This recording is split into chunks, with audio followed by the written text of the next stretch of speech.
Mad Cat Audio. Welcome to Take What You Need, the podcast. This episode highlights Ellen Wong, a very near and dear friend of mine, a Shandong Taiwanese American entheogenic death and grief companion. She is equal parts ethereal and human, and she just highlights so many heavy topics but makes them so approachable.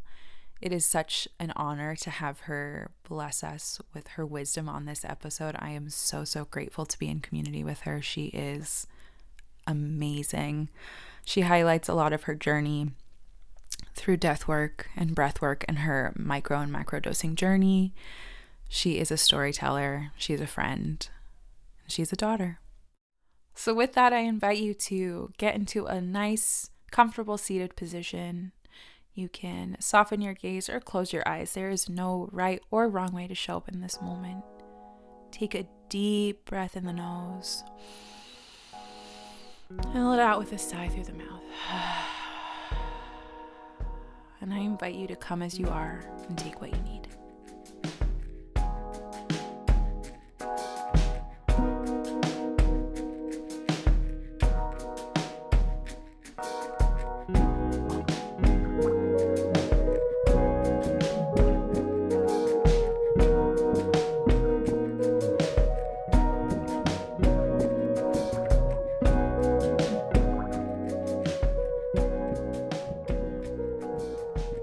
All right, Ellen, thank you so much for being here today.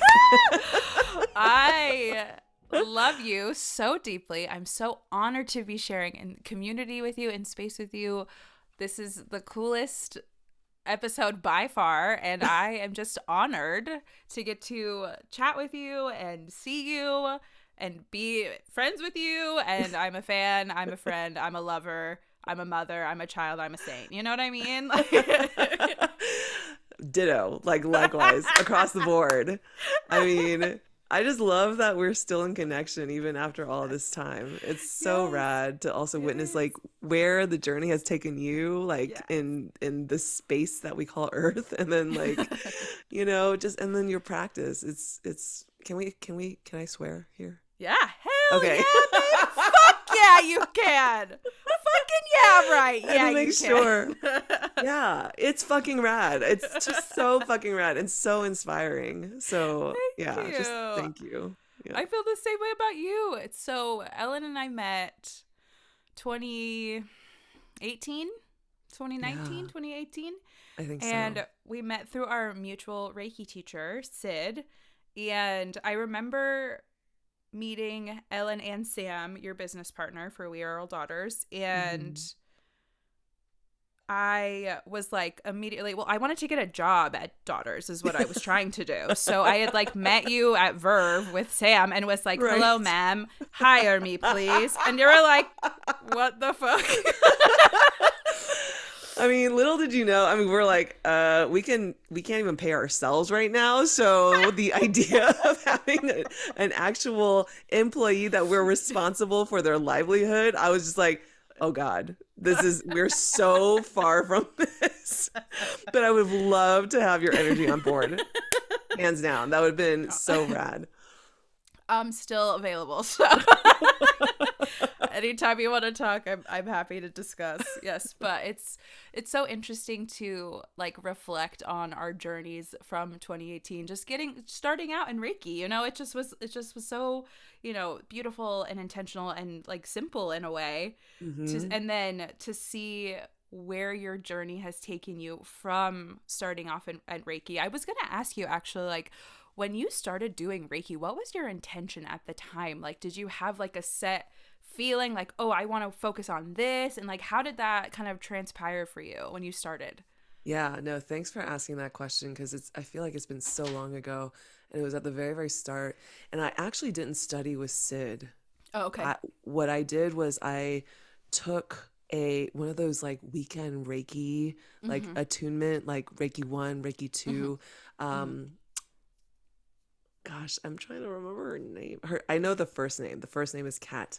I cannot remember for the life of me her last name now anymore, but I have since come to feel like those weekend kind of like attunements feel so lacking and not like a real, not how I would have wanted to learn Reiki. And so what prompted me to do that was truly just like curiosity. Like, what the hell is this energy healing thing, Because I was so out of that space at the Yeah. time, such a Yeah. newbie. Like, Yeah. all of this sounded so like intangible and nebulous. And, I mean, when Sam and I created our podcast, Woo Knew, it was literally like, okay, we know nothing about any of this shit. So let us just give ourselves permission and a reason to learn about all this stuff. And it was actually through one of our, we interviewed Sid. I think we interviewed Sid for a podcast episode. And it was through that conversation, because at the time too, I remember having heated conversations with Sam about energy healing, and she was such a non-believer at the time. Like, how can this possibly be real? And I remember having this like, there was a conversation that we had. I think this is before I even studied it myself, but I was reading about it and I was like learning about it. And I remember having this heated debate at some restaurant with Sam about how I had learned they were bringing Reiki healers into surgical space, into not doctors, into hospitals. Yeah. And Sam, because she comes from a family of doctors, like absolutely. she was like, hell no, that's not right. That's like, that cannot be correct, Right. So adamantly like, And now look at her. I'm like, yes, you're like one of the most gifted energy. It's always the shit that we resist, It's always the shit. That's always the key. Oh, yes. Okay, period on that, because literally the shit we resist is like the cure and the medicine that we're looking for, and we're so stubborn and blind to it. Sam is one of the most thorough healers that I know, and to this day, like, that woman will get so deep in your shit and pull out the tiniest granule of your trauma to make sure you know that it's there and get rid of it. She's so thorough, she's so knowledgeable, and it's so funny to think that she started in this place where she was so fucking against it. And now I feel like, again, like you said, it's the shit we resist, it's the shit we resist. Holy shit. Yeah.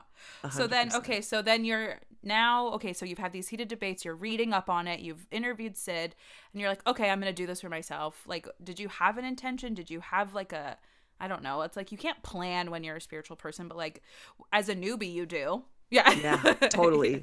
Totally. I think my intention, honestly, was I just want to have this experience. I think I was like literally drinking from the fire hose at the time, because I think I had gone through breathwork training, and at least one part of it, Okay. And then I did my Reiki. It was like Reiki attunement. I met this, this person, Kat, who was a hypnotherapist, but she also so happened to be a medium and also a Reiki teacher.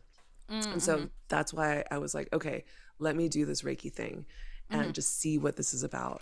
And just had like the most profound experience when I was being attuned. Like so much like crying, so much like emotional releasing. Release, And so that's really, I think that was like the entry point into this idea of like what energy healing is. It was just, I feel like Reiki always tends to be the 101 that people take to kind of get into this idea of energy healing. And then I remember Sam and I ended up taking a it was either before I did Reiki or after I did the attunement, but we did what was it called? A psychic development course with Kat. Again, another weekend thing, where we were playing with energy. We were looking at auras. We were looking at, we were trying to like connect to our like clair skills and develop our clair skills as much as 2 days will allow us to develop it, Sure. But Give you a taste. Totally. It was a taste. And I remember having profound experiences there too. And again, it was so helpful, I think, and supportive for me to have Sam as like my ride or die, like kind of proxy to have all these experiences with, who Mm-hmm. we were both like fish out of water. We were both like, what the hell is this? Like, what is it? Like, and very skeptical, very, very Yeah. skeptical at the time. Like, Yeah. we have Mm-hmm. no idea. I mean, we came from this like very digital and data driven sort of world. So Yes. all this idea of like energy healing and all this stuff just seems so out there, Yeah. but intrigued and curious enough to at least like try to learn a little bit through these like weekend courses, Yeah. and then having these like crazy eye-opening profound experiences where my heart gets blasted open and I'm crying, and I have no idea why the hell I'm crying, but I'm crying, and there's got to be something real here because I'm feeling so much. Yeah. Yeah. That's what I think kept me going on Yeah. this whole journey down Yeah. into this, like, Yeah. I don't know what you call it, like the rabbit hole, of Yeah. like Yeah. all this esoteric stuff. Totally, totally.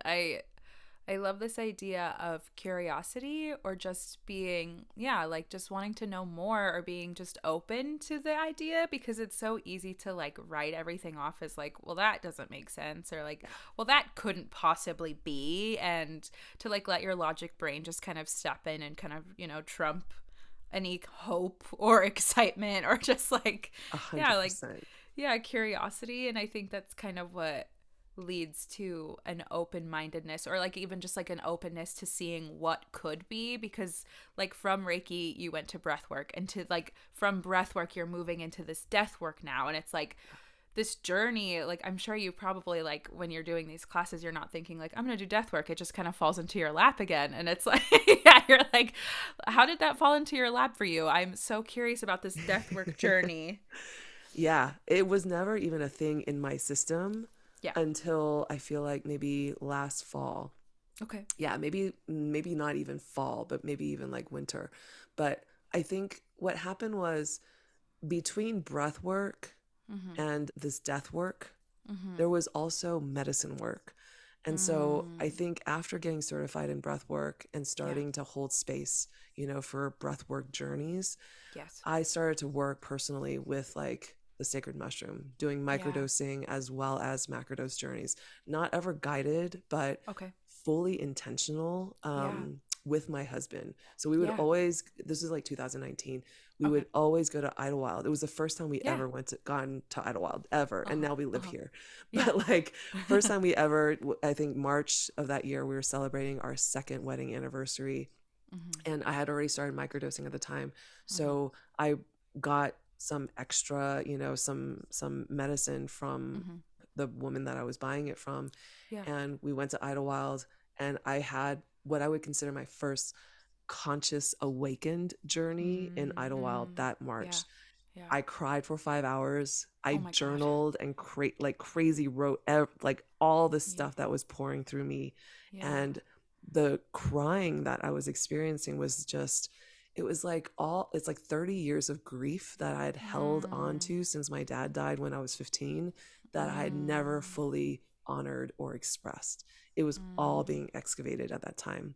And then Mm. at the same time, as I'm crying my eyes out, I'm also feeling just this like lightness and Yeah. this gratitude and Yeah. just so much, almost, it's like Yeah. joy. Like it was this crazy, like in one simultaneous moment, feeling all this painful grief coming up while also holding this gratitude and joy. And it was just like, it blew me wide open, and Yeah. Yeah. I was scribbling down like in my journal the whole time. The next day I wrote back, or I read back what I wrote down, and I'd written down the words like, it's so scary to know who you really are.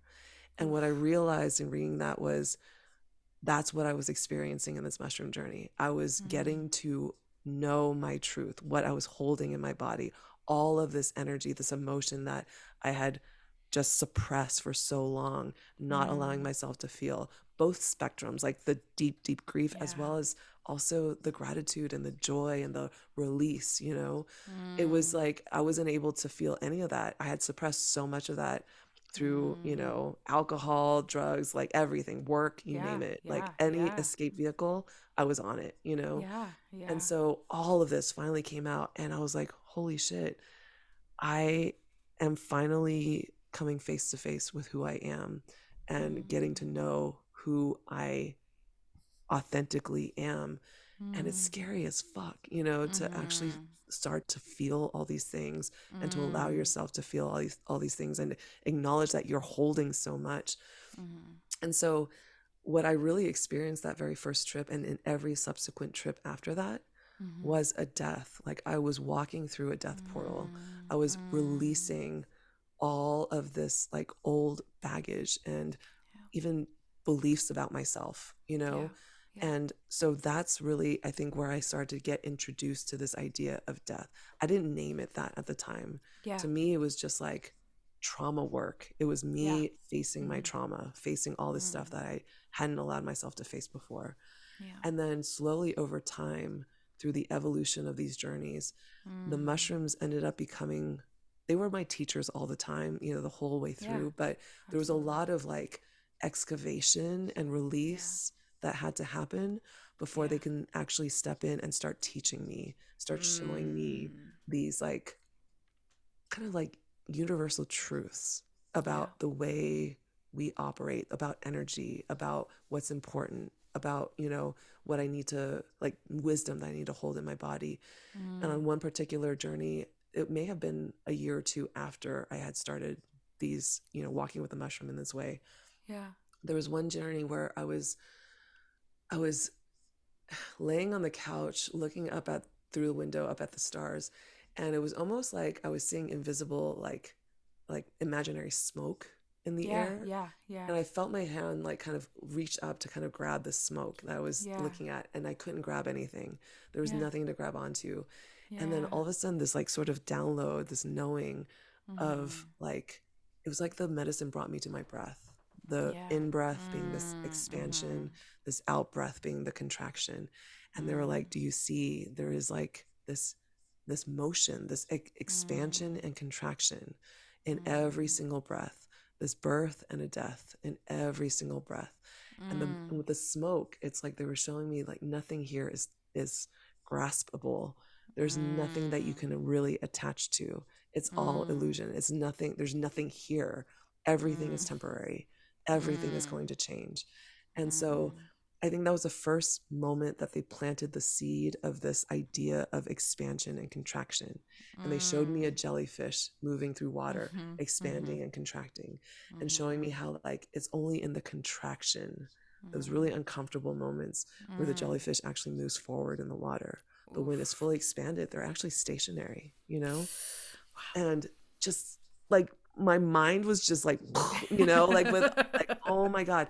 And then just the sheer, I don't know, perfection in the design of our human bodies to hold this universal truth in the mechanism, the breath, that is literally what keeps us alive, that keeps us in this Yes. body. If we stop breathing, Yes. we're dead, you know? Right. Right. And it's like, it's almost kind of like this super deep, profound truth that's just like hidden Yeah. in plain sight, you know, Right. in our Right. breath that we're experiencing consciously and unconsciously Yes. every freaking moment of the day. And then Yes. they were showing me how this expansion and contraction, this in breath and out breath, is literally what propels the universe forward on the macro scale of Mm. the galaxies and, you know, planets and all Mm. that. And then also on the very, very micro scale of the universes that are the cells and the like Yeah. tiny microorganisms. It's the Yes. same motion in and Yeah.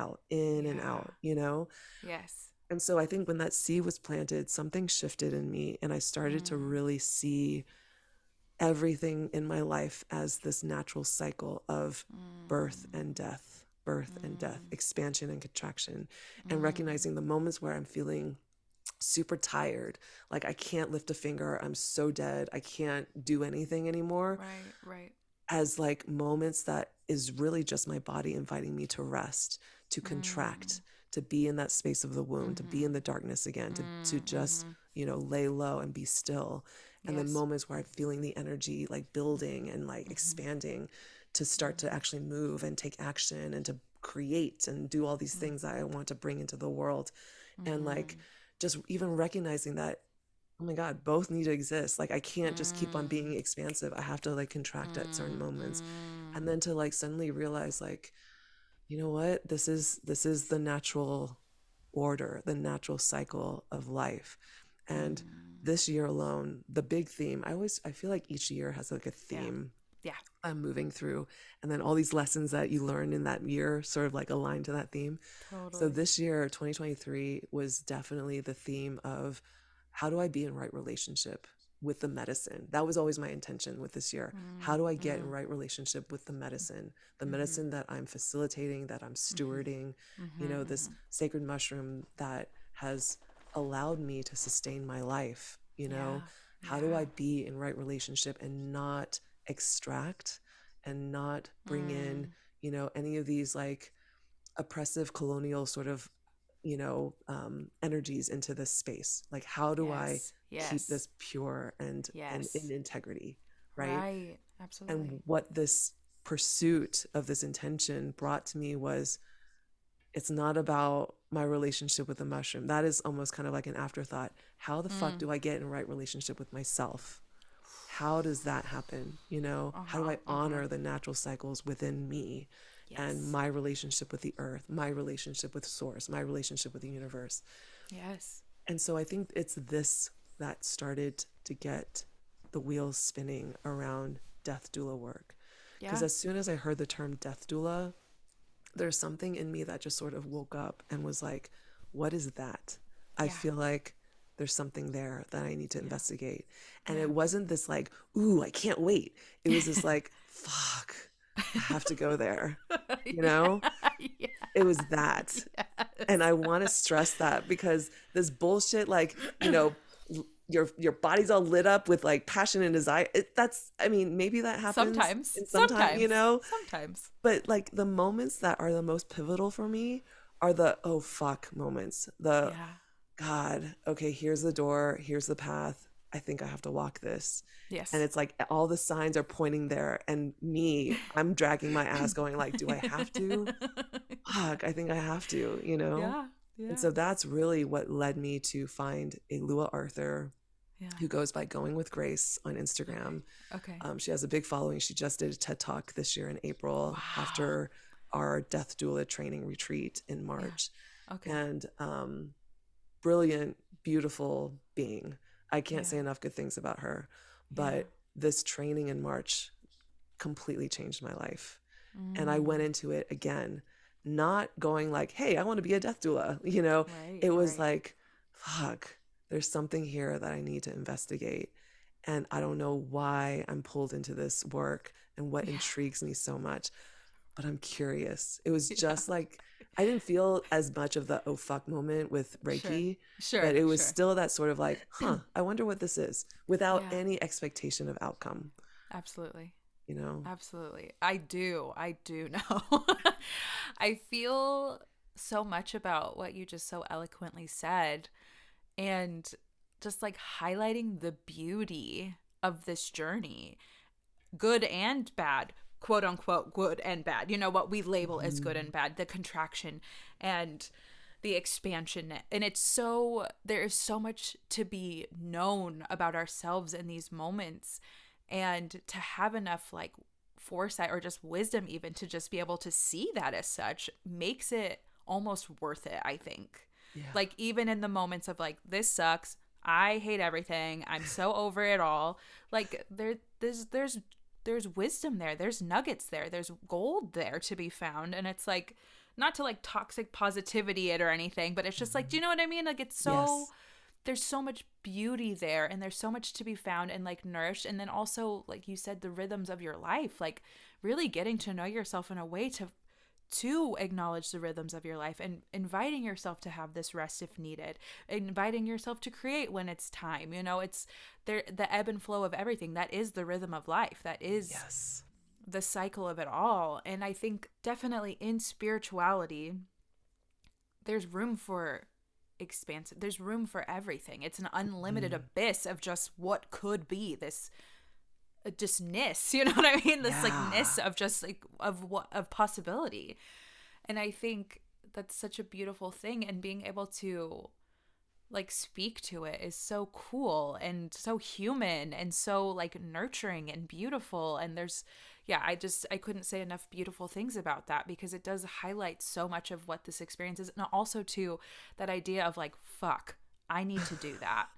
fuck. Like, Yeah. it's because sometimes it's not that. It's not this, oh my God, and I'm gonna do it, and here I go. It's like, I'm gonna do it, but I'm gonna cuss the whole fucking time. You know what I mean? I'm gonna curse, though I'm gonna do it, but I fucking am pissed. Like, I don't want to do this, but I'm fucking going.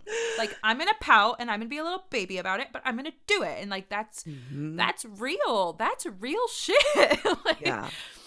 and it's like, yeah, when you're the thing that you're avoiding, the shit that you don't want to do, that's usually where the medicine is. And you're just like, yeah, like crawling through it, dragging your ass through it. But like, when you realize what it is, it's what it's for, you're like, wow, I'm a stubborn little bitch. And I could have just like, it could have been a lot easier if I just like, let myself.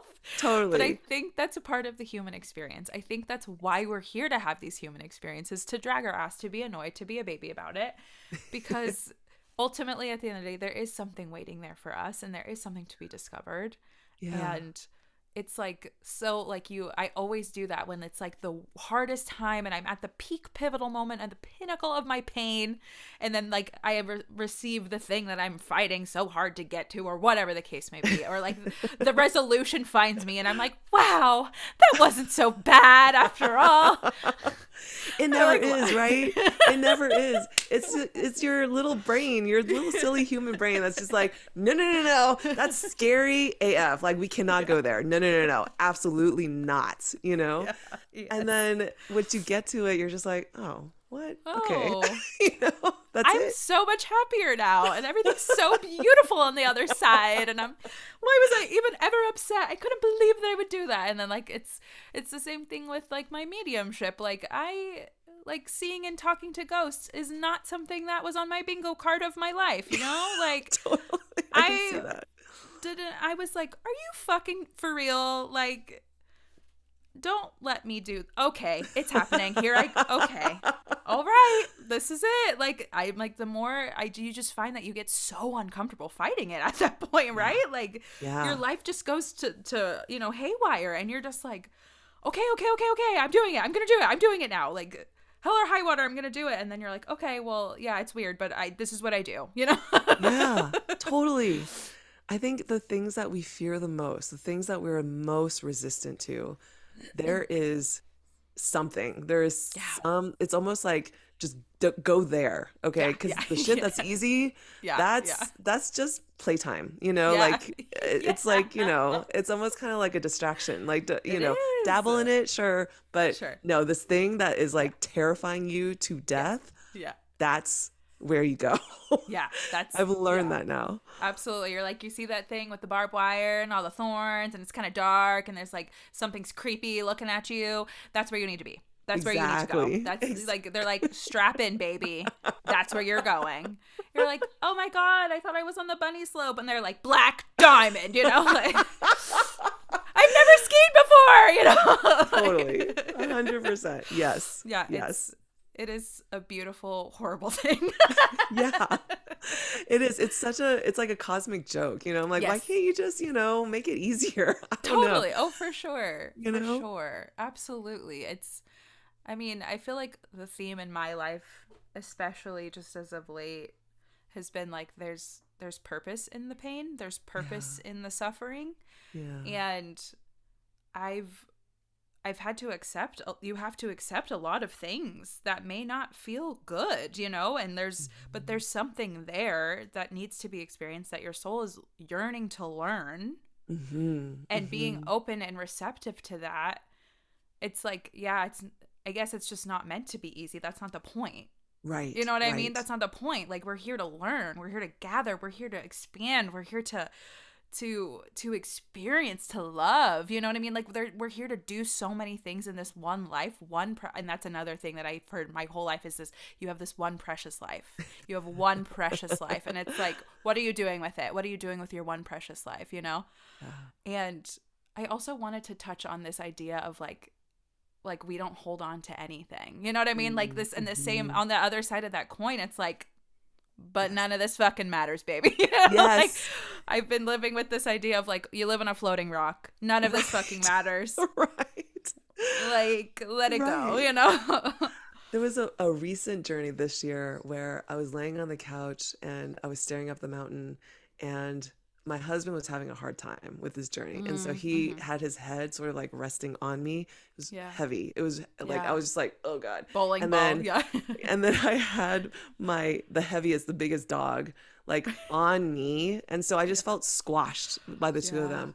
But Yeah. in this moment, I was like staring up at the mountain, and it was almost like the medicine took me 5,000 years in the future. Yeah. And they were like showing me, like, obviously, I'm no longer here.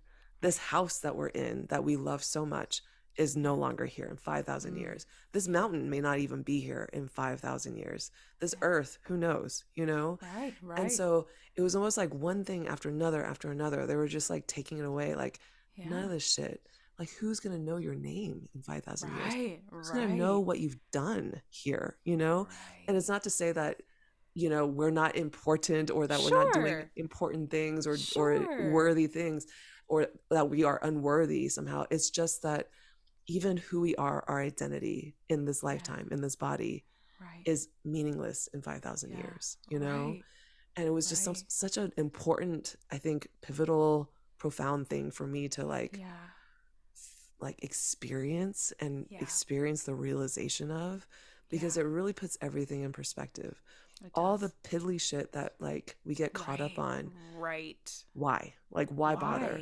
Why? And Why? so I think this death doula training for me, Mm-hmm. going into it not really necessarily knowing if I wanted to be a death doula, but feeling really called into this work Yeah. through this 3.5, 4 day intensive training. Yeah. We were watching some of the most gut-wrenching videos of people Mm. dying, families who were Mm. unable to let go of their loved ones, Mm. doctors who didn't know how to have the conversations with their patients about making the right choice. Do you continue to stay on life support for 2 more years Mm. and be this living body, Right. essentially, Right. or do you let go?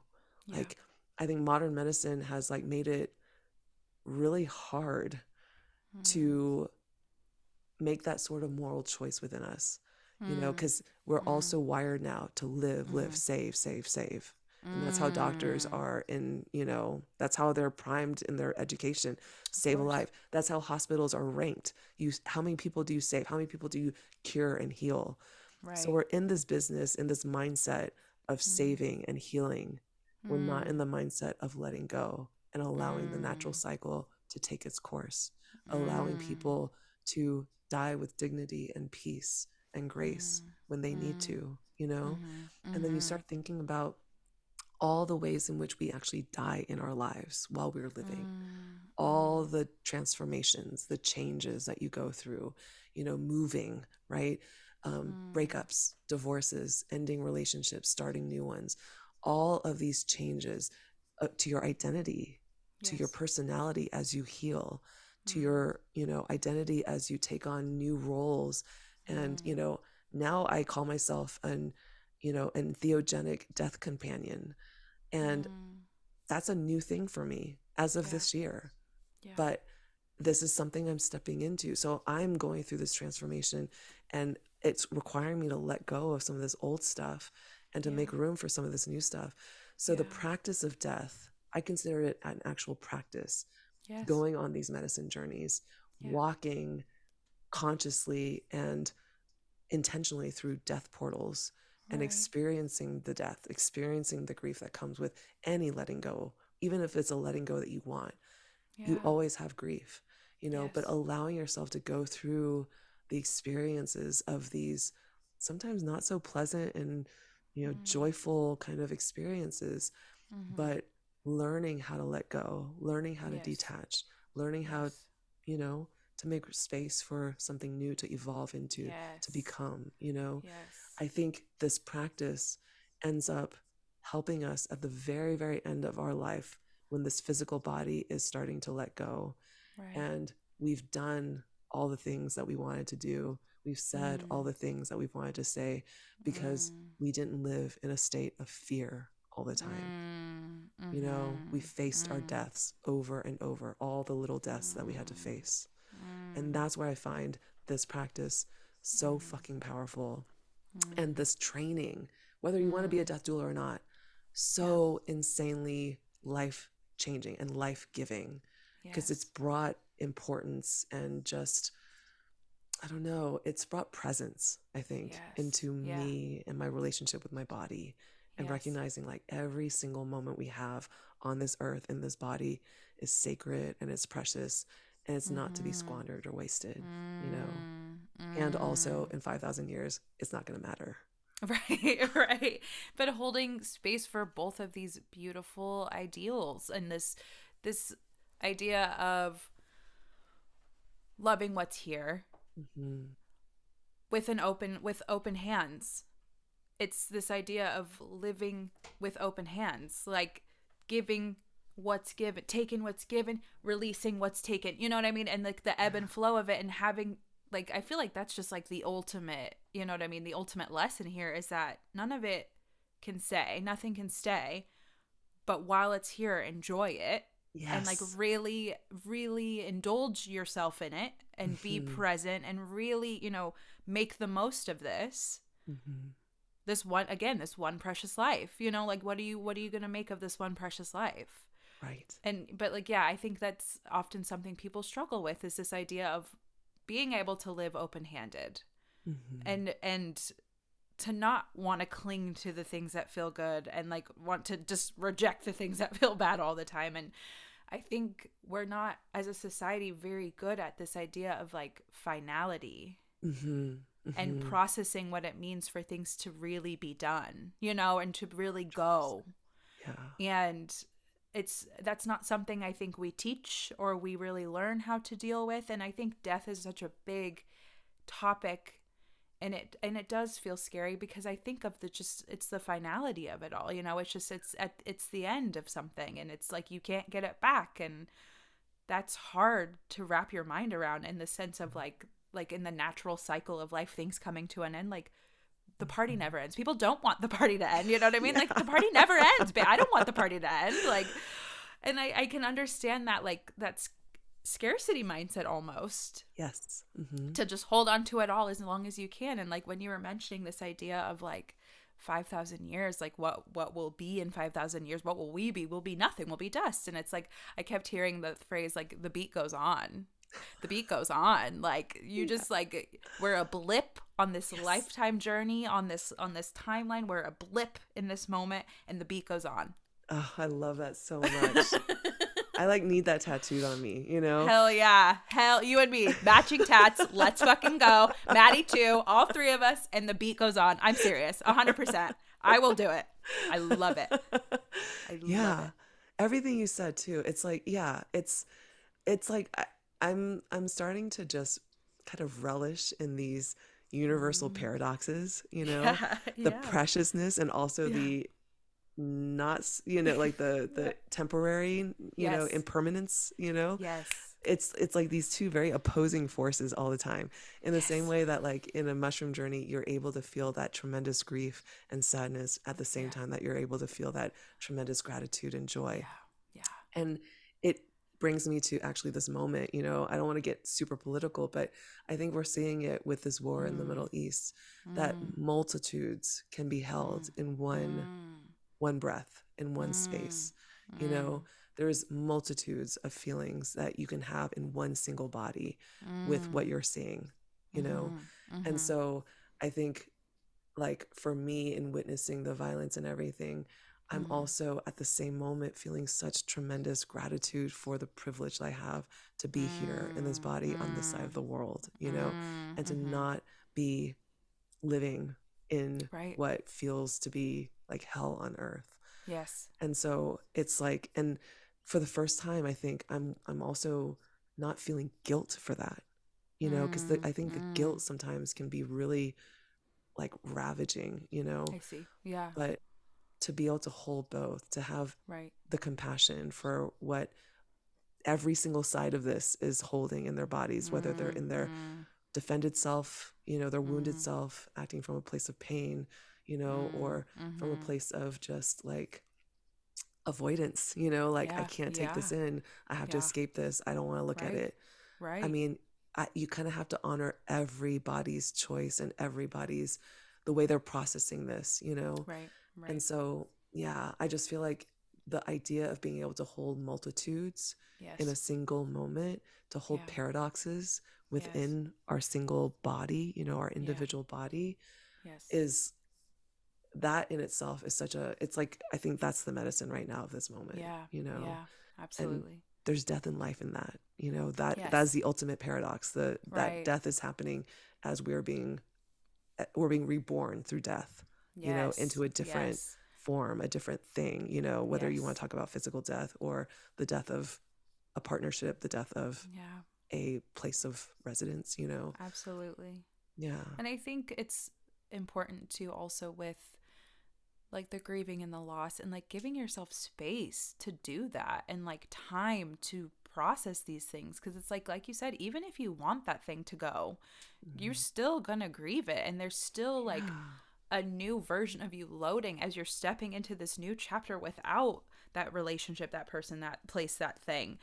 Hmm. And giving yourself like space to honor whatever shows up is like such a like important part of the process. Yes. Give yourself that moment, give yourself that space, that time to process, and to, relish in what you've learned, and really like let it soak in. I feel so often we rush to the next thing. It's like, Yes. that's over, cool, fuck it, move, fuck it, we ball. You know what I mean? Fuck it, we Hmm. ball into the next fucking thing. And then it's like you just never take time to really acknowledge what is or what was. Yeah.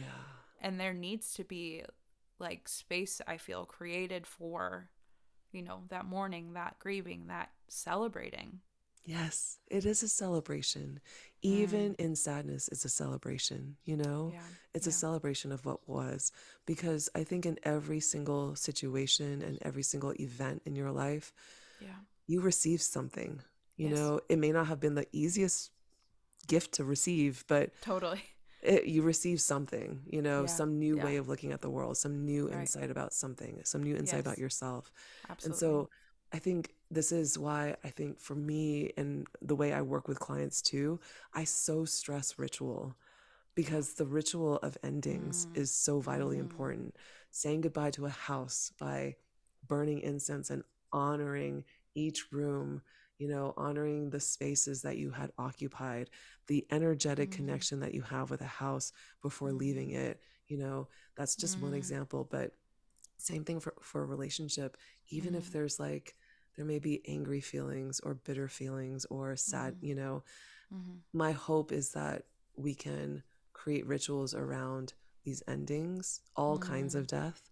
And by Mm-hmm. creating this ritual of honoring, Mm-hmm. thanking whatever Mm-hmm. it is, whoever it Mm-hmm. is, for whatever it is that you receive that now brings you to this moment in your life. Yeah. And maybe sometimes it takes a few months to get there before we can say thank you, you know? Right. And that's okay too. Right. Honor the rage, honor whatever Ooh. that Yeah. death is bringing up, Yeah. but honor the grief too, you know? Yeah. And so much of this is, to me, an embodied practice. It's movement, it's Mm-hmm. letting your body express through Mm-hmm. vocalization, Mm-hmm. through moving. Like literally, I just guided today alone two or three different people in just a grief practice, playing Mm-hmm. one song and just giving them permission to shut their cameras off and let their body express the Yeah. grief that they're holding, you know? Yes. And you'll just Yes. be so shocked and surprised at how natural, when your Yeah. body is given permission to express, how natural it is for your Yeah. body to start to occupy space in such a way and Yeah. create space within for Yeah. this energy to come up and surface. It's so Mm. beautiful. I love the flexibility and expression that you give yourself and your clients to express, because I think when people think like grief work or death work rather, they're like, oh, it's crying, it's journaling, it's whatever, what have you. Like when I think that, I literally think, okay, crying and journaling, tissue tissues and ice packs for my eyes. That's what I'm Right. thinking about. All right. Like, but this idea of moving the body, painting, singing, like screaming, like there's just so much Screaming. more. Yeah. Screaming. Yes. It is There's so so needed. much. Yes, there's so many more ways to be in grief Yeah. than just hold up in your house Twilight. You know what I'm saying? Like, like Yes. Twilight, Edward leaves you. Like, there's so much more. There's so much more to grief, in expression of grief, and giving ourselves permission to not just like subscribe to these general ideas of what grief is, but giving yourself time to play in grief Yeah. is fucking cool. And also inviting grief in. I think Mm. this is something that came up just today when I was working with a particular client, and she's been deep in her grief after her partner has passed, and her partner has Mm. been gone for about 2 or 3 years, I think, maybe even 4 years Mm. now, but Mm. still feeling that grief. And Yeah. today I invited her to do this movement exercise, this practice, this ritual Mm. of inviting grief to surface, Yeah. inviting grief to come through. Yeah. And I think just the idea of inviting grief in to Yeah. show up was Yeah. so like it kind of blew her mind, because Yeah.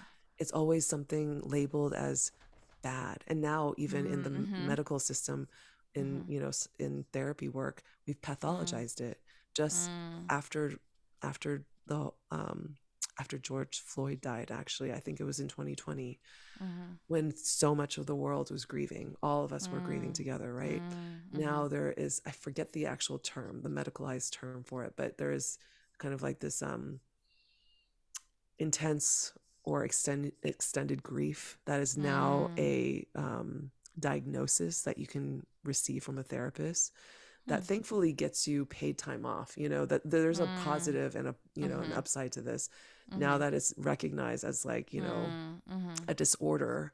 Yeah. I think it's actually called grief disorder, a grief Oh, disorder. wow. Okay. um, you can actually get insurance to cover this. It's Wow. actually recognized. However, I think the way it came about has some racism Mm. kind of overtones to it. You know what I Hmm. mean? Um, but regardless, I feel like it's something that I think we think of as not desirable. I don't want to feel Right. grief. Right. It's not Right. something that is, Right. welcome here. Right. But the reality is, whether or not you've experienced the death of a loved one, the death of a beloved animal in your life, the Mm-hmm. death of, you know, a relationship, like, we all hold grief. You Right. can't be a human being in this world and not Right. experience grief, even if you haven't experienced an actual dying of like a Right. physical death in your life. Absolutely. There is grief constantly. There's grief right now with witnessing what's Yes. happening with this war. And I Yes. don't think we label it or call it that. Right. Right. Um, People are just feeling like upset, Yeah. and it's Yeah. and not really recognizing, no, actually it's grief, and we Right. have to make space for it, because guess Mm-hmm. what? Grief is how we connect. Yeah. It's a Mm. connective energy. Mm. It's a connective Mm-hmm. teacher. Without Mm. grief, we really don't know how deep we love, how deep this love Yes. goes within us. So Wow. welcome it in, like, Yeah. allow grief to take up space. Give yourself space to practice grief, like just like what you were saying. Absolutely. It really struck a chord with me in this idea of like really unifying us all in grief. Like we've all experienced it. It's such a universal feeling. It feels so isolating when you're in it. And then Yes. you realize like we've all like when the more we talk about it, the more we share, the more like we connect. It really does tie us all. We are one, in this Hmm. experience. Hmm. And it made me think about when I had my miscarriage in 2021 Hmm. and how deeply it showed me how much I can love, and how much I can show up and like created a new a layer to me that I, as a woman, as a mother, as a friend, like as a family member, it showed me like how deep these things can run and how yes, like isolating and painful and just like devastating these feelings can be, and they're so hard. Like of course you want to shove it away. It's hard. It's like, why would I Yeah. want to deal with this? Yeah. But how in like being never really on the other side of it, but like being in a place to look back on it now how Mm-hmm. unifying it is to other women that have experienced a similar instance, Mm-hmm. to mothers in general. I look at mothers now, like Halloween just passed, and I have a friend that has a son, and she like did his Halloween. She just did it up. She went 110 on I his love costume, that. and I was just like, mothers, you know, like just like she just made it happen for him, and I was just like, that's such a beautiful thing, and I think that that perspective, probably I probably would have missed that had I not experienced what I've been through, you know? So Yeah. to give me just a wider perspective, and yeah, that unifying that appreciation for more, that deepness of love, and you know, just being able to reflect and experience, you know? Yeah. Yeah. There's a really interesting theme that I feel like is coming up through this conversation, which is facing these moments of resistance within us, like Mm, facing the resistance because there's always gold at the other yeah, side of it, you know? yeah, And the yeah. same thing is true for grief. If Mm-hmm, you allow yourself to welcome it in, to mm-hmm. say, okay, grief, show me, teach me. Yeah, You yeah, know, I'm letting you in. I'm letting you occupy space within my body and yeah. not resist it, not try to shove it away the way Right. I have for like 30 plus years, you know, Sure, but sure. allow it to like take up space and lean in and ask, like, what do you have to show me? What do you Yeah. have to teach me? I feel like we would receive so much, you know, there's just Mm-hmm. an endless supply of like love and wisdom that comes from Mm-hmm. allowing grief to just be present, you Yes. know? Yeah. Right. Absolutely. I think that's really well said and really profound. I feel like this conversation has been like so much more than I had even thought of, and I like am so grateful for your wisdom and just the way that you have been able to just share what feels like such a heavy thing and make it so approachable and so human is like Mm. such a beautiful thing. And I'm also curious, is like when you're in your work, how do you balance like your self-care? How do you tend to yourself while holding space in these very, very heavy moments and heavy topics for other people? How do you pour back into you? What do Yeah. you do for you as a as a podcast and as a friend? How are you taking care of yourself? Thank you. Thank you for this question. Honestly, it's like it's such a needed question, and it's funny because I'm sort of like chuckling inside because Yeah. this is we're literally recording this after probably the most packed day I've ever Yes. had in my, Yeah. you know, my walk as a facilitator and companion, Sure. you know. Yeah. And so, you know, it's made me very conscious of not just big things I can do, but just even small moments like throughout this entire day, just to keep my energy like clean and clear and vital. Mm-hmm. I've been doing this like what's called a healer's prep, you know, something I learned Mm-hmm. through Mm-hmm. transpersonal energy healing, which is Mm-hmm. literally just breathing in earth and divine cosmic energy and clearing your body, you know. Mm-hmm. Something that as like I think a Reiki healer or Reiki facilitator is like 101, you know. Yeah. Yeah. Very very simple kind of things, you know, but Yeah. for me it's like it's always in the simple. It's always in the things that take the Yeah. least amount of time. You know, Mm-hmm. yes, I just got back from a vacation in Kauai, you know, Mm-hmm. Mm-hmm. totally revitalized me in a way Yeah. that I super like did not realize that I needed. Yeah. And I live in the mountains. Like it's not like I live in the city permanently in LA Right. anymore. Right. I'm in Idlewild, you know, I'm surrounded by Yeah. pine trees. I could face a mountain, you know, every single day. And you Yeah. would think that I'd be much more deeply connected to the earth now living here, which is Sure. totally true. You know, that Right. is absolutely true.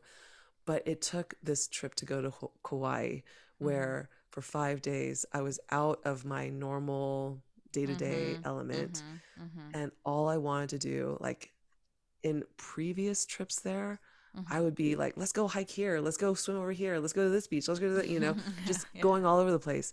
This time we had 5 days. All I wanted to do was sit in the grass, stare at the ocean, walk 10 minutes down this little path to Mm-hmm. a beach that was, you know, not even one of the major beaches, but just Mm-hmm. like a small neighborhood beach Mm-hmm. and swim and snorkel. That's it. And eat Mm-hmm. incredible tropical fruit and like just nourish myself, you know? Yeah. And I Yeah. think I learned a lot about self-care in this 5 days, the Yeah. past 5 days, just very recently, Yeah. in simplifying.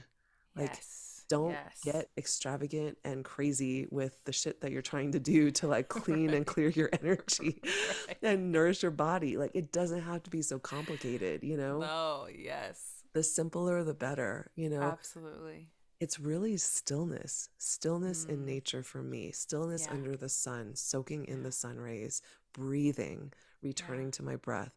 All of Yeah. these very elemental things, you know, Mm. when I can Mm-hmm. get to salt water, as in like a bathtub, you know, Mm-hmm. I Mm-hmm. will go and soak in a bathtub in salt water and just Mm-hmm. clean my, my system with Yeah. that salt.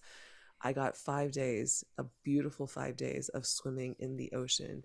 And on the very last day, like every morning, I did this ritual of like just gratitude, thanking the Mm-hmm. land. Mm-hmm. And Mm-hmm. honestly, I knew even before I landed that I just wanted to be with the land, that there was something that I needed to Mm-hmm. reconnect with over there, almost like Mm-hmm. seeing a loved one, like a relative I hadn't Yeah. seen in a long Yeah. time, like visiting my Yeah. mom almost. Yeah. Yeah. And so when you go visit your family members, you're not taking a bunch of photos usually. You're just kind of like being with them, right? Yeah. You're Yeah. When I go home to visit my mom, I'm sitting with her. I'm watching Netflix with her. I'm like Right. so chill, low key, Right. nothing at all. You're Right. just Right. being, you're existing together. You're breathing the Yeah. same air. Yeah. That's what I wanted to do in Kauai. And Yeah. that to me has become something that illuminated about my self-care. How do I just be with the earth and not have to Mm. fill my Mm. self with all this stuff, you know? Mm. How do I just Mm-hmm. breathe? How do I just Yeah. simply breathe right now? Right. And give myself space. I think the space Right. and stillness are heavily underrated, you Yes. know? Yeah. Getting back to basics. Getting back to basics. That's what it feels like. It's like I find with self-care it can feel like you need to buy the thing or do the Yeah. thing or go the place and do the thing, and it's just like it's so not that. Like it Right. doesn't, it's just not that, like it's not that, it's not, it's about really returning to the self, returning to our Mhm. natural rhythm, returning to just, yeah, that stillness is so real. And there's so much going on, our phones and our lives and our everything, it's just chaos. We're programmed to exist in chaos comfortably, and Yes. like just take it all in, and just that's just what it is, and we just churn it out, and we just, you know what I mean, it's there's no there's just no time for anything else. And then I feel like the more we get quiet, the more we get to know ourselves, like the more like almost like dangerous we become in a way, Yeah. like in a Yeah. really real way. And it's like, yeah, we're just constantly distracted, or constantly just clogged is the word that keeps coming to my mind. It feels like we're Clogged. clogged. But to Yes. get to be, yeah, it's like just the simplicity of it is really what matters. When you Hmm. really think about it, it's just like I just want to be with myself. I want to be in nature. I want to feel comfortable and regulated in my body Yes. to continue to move on, or to continue to do or be or whatever it is. But Yeah. yeah, The other thing I do absolutely. want to mention, and this Yeah. is kind of like, it is self-care in one way, but I think it's also an energetic relationship that my Mm. medicine mentor, Xochitl Lachey, was the one who kind of helped me to Mm. open up to this, that like we are mere channels for this divine energy to Mm. work through. And there Yes. was a moment, I think, before I did a lot of healing work with Xochitl, where I felt like, as a facilitator, as a death worker, as all these things, I, Ellen Wong, I have to be the one who holds all this. And Mm. that's a big fat lie. I am Mm. merely a channel. And the more I can let go and surrender and open myself up for these divine energies to flow through me and work through me, and Mm. trust that they're working through Mm. me, calling them in, Mm-hmm. creating ritual in my life for them Mm. to work through me, that's how I was able to get through today. Because Yeah. it's not really me and No. my energy Exactly. doing the work. Right. I'm Right. opening up to allow all this to be worked through me. And Right. so, yeah, even talking to you right now, I feel very like I have a lot of energy, even though it's Yeah. the Yeah. very end of the day, Yeah. after a very long Absolutely. day. I have a lot of energy, and Right. it just, I feel filled up, instead of Yeah. drained and just Right. dead. Right. And I think that's also a really like graceful way of looking at the work that we do as like energy workers, to just be like, I'm just a vessel to do what spirit needs. I'm just a vessel for the earth. I'm just a vessel for Mother Nature. I'm just a vessel. And it's not really me. Like I'm just happy to be here. You know what I'm saying? Yeah. Like I'm Yeah. just like, this is just like a cool thing that I get to experience with the world and in these moments, in these intentional moments. And yeah, it is at the end of our days, and we are, we've had full days, but it is a very nurturing and nourishing space to be, and allow for that energy to flow. So I really do thank you for your energy today. I know that you've had a jam-packed day, and making time to do this is a really big deal to me. So thank you so, so much. Thank you for your wisdom. Thank you for your just profound humanity.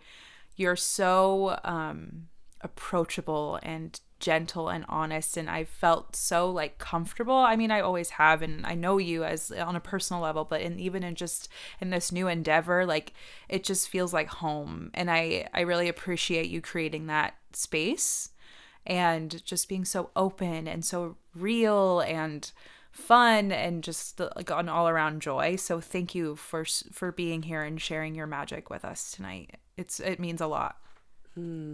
It means so much to just even be invited into this incredibly beautiful and sacred space. And I'm just so overjoyed to see you showing up like this, using your voice, creating this container, and Maddie, you too, and just like bringing all of your beautiful talents and skills and gifts into holding space for these like game changing kind of conversations, like life changing kind of conversations. It's so needed. And I think, yeah, I can't even express in words how much joy it brings to me to like see you doing this right now, showing up in this way. Thank It's you. incredible.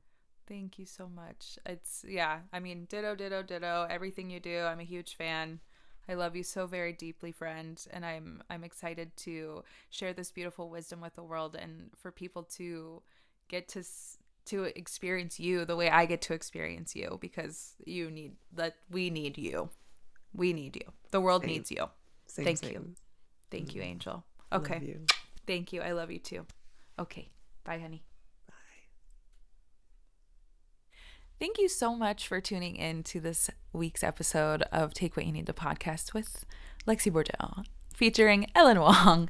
She is absolutely incredible. I hope that you walked away with some loving wisdom, some gentle, nourishing understanding, and just a bit more essence of humanity, or a bit more of, gentleness and compassion for yourself and your part in the cycle that is life. If you are looking to find Ellen, you can find her under Trip with Ellen on Instagram, or tripwithellen.com. Everything will be in the show notes. For her shameless plug, she would love to invite you to tune into her podcast, the Mum Podcast, stories of death and grief that inspire us to live loud. And also her Death and Rebirth Mentorship Program, which is a 13-week healing mentorship program that supports you in walking through a death portal and shedding old patterns that keep you from a liberated life. Thank you once again. We are so happy to have you here. Have a great rest of your day. So with that, I invite you to shed old patterns, die many deaths, and live loud.